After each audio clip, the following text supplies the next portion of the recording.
Siemanko, jesteśmy w kabinie z potencjalnym klientem. Mówi, że bardzo chętnie chce wystąpić u nas na kanale i chce się skusić na Acrosa, także takie pierwsze odczucia. Siedziałeś kiedyś w Acrosie? Nie, pierwszy raz. Pierwszy raz. Fajnie, przestronnie. No kabina jest bardzo przestronna, dobra widoczność jest. Tak, wszystko ładnie pod ręką. Cały czas mówisz na Bizonie. Cały czas. Ile lat? Ja już... Dużo pewnie, jak Bizon to wiadomo, że historia gospodarstwa zawsze sięga. Praktycznie, że od początku. Mhm. Super, Bizon super czy rekord? Super 56 na podzespołach rekordowskich. A, czyli już ten nowszy, No, 8-9 pewnie rocznik, coś takiego. tak. No. Witam Ciebie. Możemy porozmawiać chwilę na temat maszyn, które użytkujesz, a najbardziej na temat kombajnu Fenta, który zakupiłeś 9 lat temu. 9 lat temu. Opowiedz trochę o tej maszynie, jak się sprawuje. Jest to kombajn 5180E. Jest to najmniejszy z serii Fendt kombajn. Wtedy akurat Korbanek i tu Kruszewski, Brodnica, Pokrzydowo. Tak. Od Was kupiłem ten kombajn. Między innymi dlatego, że wzięli się ode mnie klasa starej daty. Jakie są plany dalszego rozwoju? Czy ten kombajn planujesz wymienić? Szukamy na większy kombajn, nie? Szukamy kombajnu 5 lub 6-klawiszowego. Zastanawiałem się, też u nas wchodzi też usługa kukurydzy zbioru, nie? Czyli przystawka, przezbrojenie do kukurydzy. Tak, tak. I szukamy kombajnu przy pszenicy około 25-30 ton na godzinę, na hektar. Na Jasne. Czyli kombajn wydajniejszy, większy, szukamy, tak? żeby szybciej Ja zrobił, jestem zadowolony z tego małego bizonka, w cudzysłowie tego Fenda 5180E, ale on już od paru lat on jest wyżyłowany. Czyli zwiększenie wydajności, Tak. dochodzi hektarów usługi, szukamy większego kombajnu, może nawet takiego, może tamtego, nie wiem, ale szukamy większego kombajnu. Ja myślę, że na pewno musimy się zastanowić nad tym, że tutaj od Vectora, czyli od tego naszej oferty Rostermasza w górę, czyli Vector, Dokładnie. Acros lub RSM 161. Między tymi dwoma. Dokładnie. Ja dokładnie. cały czas oglądam Waszą propozycję jako Korbanka. Szukam, testuję, między innymi tam konkurencji, kombajny i tak dalej.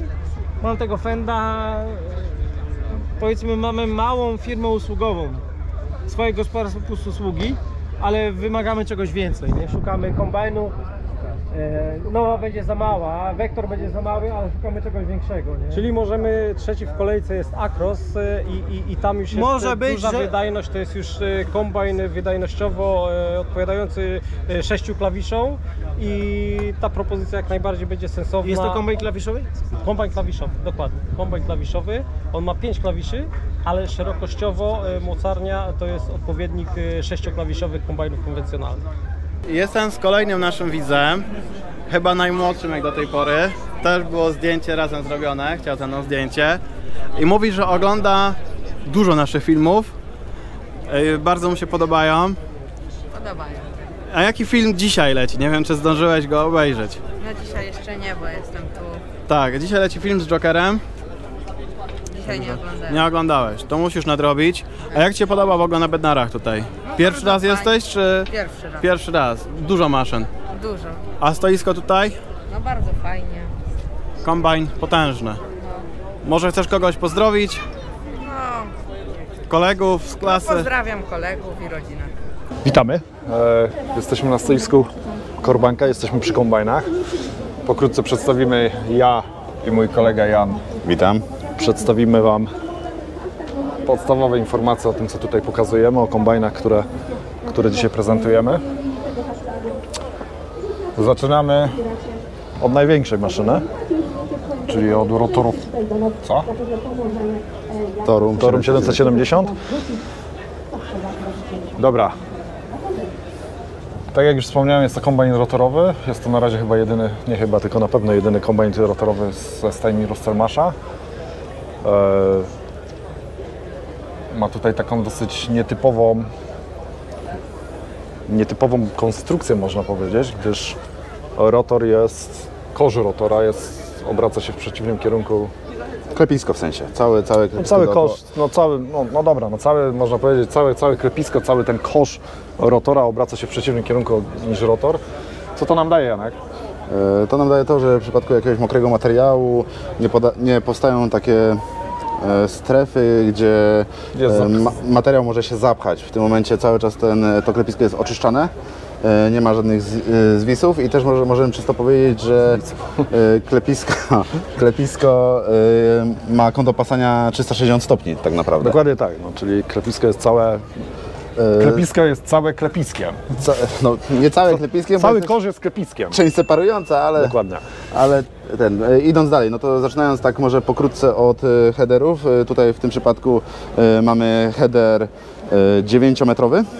I tak naprawdę taki header jest potrzebny, żeby podać odpowiednią ilość materiału do maszyny tak dużej, jaką jest Torum 770. Jasne, ale Torum też jest oferowany z headerem 7-metrowym, to też w zależności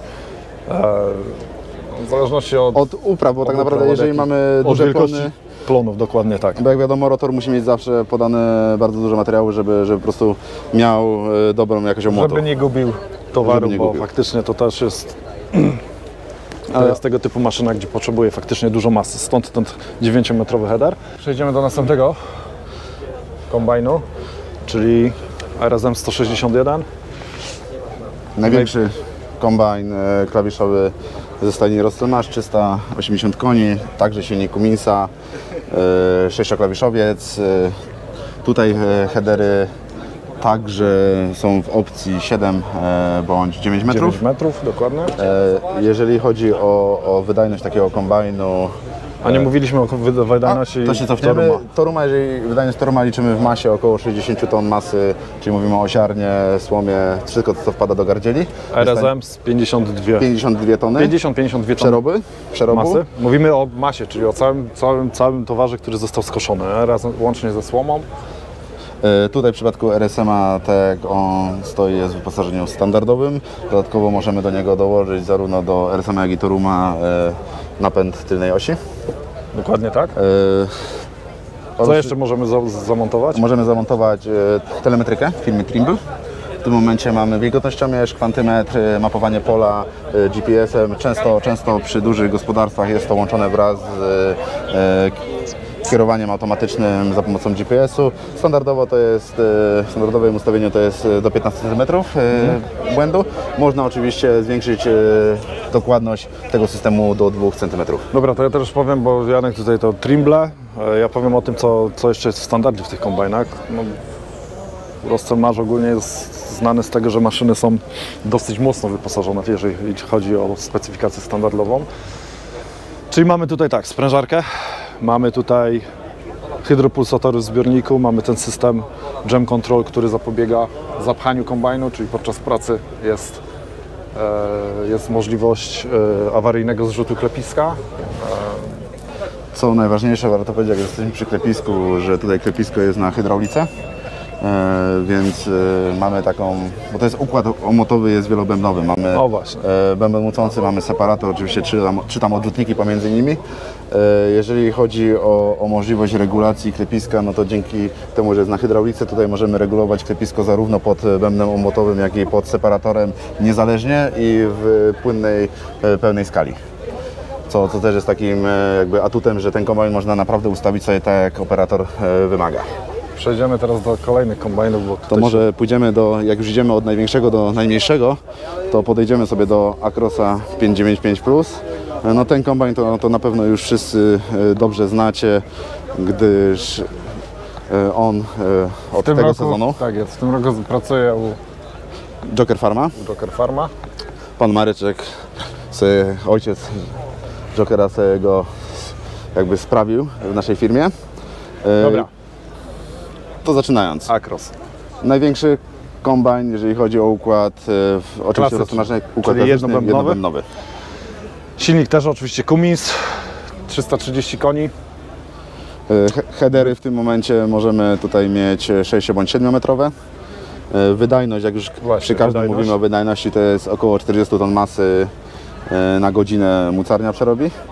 Co najważniejsze, jak wspomnieliśmy, jest to układ jednobębnowy, czyli tutaj bardzo delikatnie traktuje ziarno, słomę. Fajnie wygląda tutaj pokos po nim.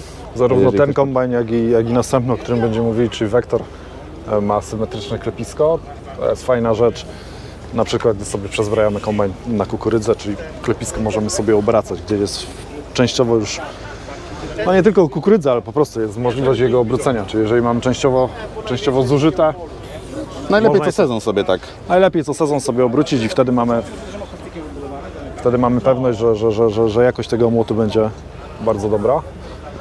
Co Jeż- tutaj, mów co jeszcze mamy tutaj. Jeżeli, no to tak jak było w RSM-ie, mamy te wszystkie systemy, z których Rostelmarz jest znany, czyli mamy te hydrospulsatory w zbiorniku na ziarno, mamy tutaj system jump control, awaryjnego opuszczania klepiska, sprężarka.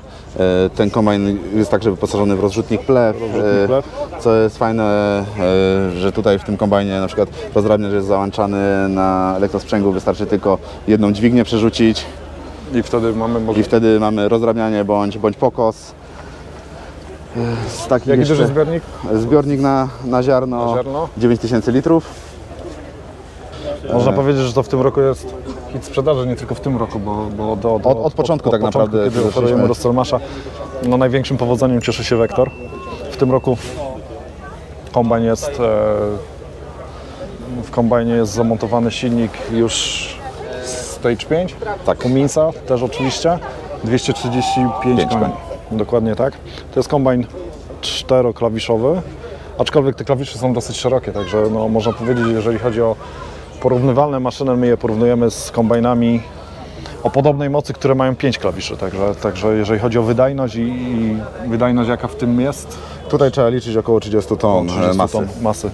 Przerobi mocarnia, więc I też oczywiście kombajn jest wyposażony w hydropulsatory, w system autonomiczny, system niedomłotów. tak o tym tutaj nie wspomnieliśmy. Od Vectora właśnie w górę jest system niedomłotów, gdzie niedomłoty nie wracają na bęben, tylko mają osobną mocarenkę, bukownik, który pomaga. Dzięki temu przy jakiejś większej ilości powrotów i większej ilości materiału, który chwyci maszyna z przodu przez header, nie ma tutaj aż tak dużego falowania obrotów. Mamy taką kulturę i równomierność pracy. Dobra, ten kombajn to jest pierwszy kombajn, dobra, inaczej, może drugi kombajn, jeżeli idąc od niższego, który ma kopiowanie terenu mechaniczne. Rewelacyjny Kolejna układ, rzecz, to znaczy prosty. świetna rzecz i ludzie super to chwalą, bo naprawdę jest to bardzo prosta rzecz. Jest to oparte na sprężynach. Sprężyny Może pokażemy, jeżeli chcemy jechać w pole, wystarczy kombajn, header wyczepić tutaj ze stworzni. W tym momencie do góry mamy sprężyny odpowiedzialne za kopiowanie poprzeczne. Sprężyny tutaj te dolne są odpowiedzialne za to, żeby podbić header, jeżeli jest jakaś nierówność. No bo w tych większych kombajnach, począwszy od Acrossa, już jest na hydraulice. Są czujniki potencjometry przy headerze, a tak jak mówiliśmy, no tutaj jest typowo mechaniczny, czyli rzecz, którą się praktycznie raz ustawia, no i zapominamy o temacie, a to naprawdę klienci sobie chwalą. Vector jest z headerami 5 i 6 metrowym. I może co, przejdziemy do naszego najmniejszego, który Tak, przejdziemy, w tym pokażę roku teraz. cieszy także się bardzo dużą popularnością. Jest to kombajn Nowa 330. W ogóle jeżeli chodzi o nową, to mamy w tej chwili taki program. 22. Międzynarodowa Wystawa Rolnicza Teraz będzie nam to nawijał. 2021. Mamy taki program wymiany tego kombajnu, to znaczy mamy program na godzinę Zmień starego bizona. starego bizona na nową, także stare bizony też przyjmujemy w rozliczeniu, ale wrócimy do tego, to znaczy opowiemy trochę o parametrach tego kombajnu. Silnik też oczywiście Cummins, 175 koni, wydajność. Około 20 ton trzeba liczyć na godzinę. Czyli tak naprawdę, jak tutaj nas niektórzy pytają, to jest W pszenicy to jest 10 ton ziarna. 10 ton ziarna, Zachęcamy, czyli są około specjalnie przygotowane trybuny. W zależności od tonu, jedni mają 6, 1,5 hektara, 1,5 hektara powinien spokojnie kombajn. 1,2 do 1,5 hektara powinien sobie obrobić. To kombajn ogólnie oferujemy klientom, którzy wielkość gospodarstw mają tak do 100 hektarów. Wtedy on sobie naprawdę fajnie z tym wszystkim radzi. Zapraszamy do kontaktu, do naszych punktów, do naszych handlowców. Dobra, na razie Tarnowa. dziękujemy. Dziękujemy.